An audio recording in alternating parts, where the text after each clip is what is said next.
在啦啦队日前舞蹈之下，U12世界杯少棒赛7月29号到8月9号，将在亚太国际棒球训练中心日前开打。现场除了关心比赛各界代表，还有一只非常特别、真高姿的蓝色活齿生物Dorky。台南市则已经亲自鼓设也画这加油旗，来为各国代表队加油打气。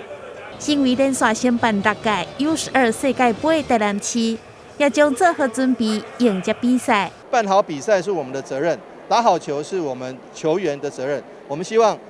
当然最大的愿望是把冠军杯留到台湾。但是我们最重要的是让我们的孩子、我们的选手能够交到更多好朋友，能够这个学习好更好的技术，因为在他们的棒球生涯中，这只是第一步。我们希望说能够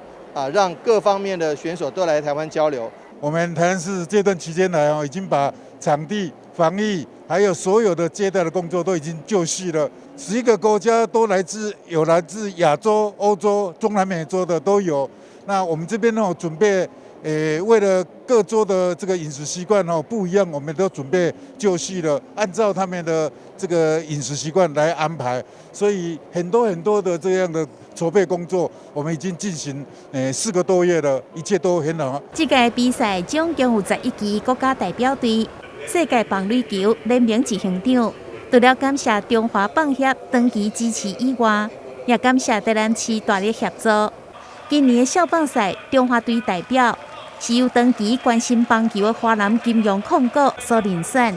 对冠军奖杯留在台湾真有信心。那本届我们的世界杯少棒的这个代表是在我们今年5月由华南金控，然后全国少棒赛所遴选出来的，所以我们对今年的那个少棒的代表队，我们深具信心，所以我们也是希望他们能够顺利把冠军的奖杯留在我们台湾。这一届的 U12世界杯集结了全球最出色的年轻球员，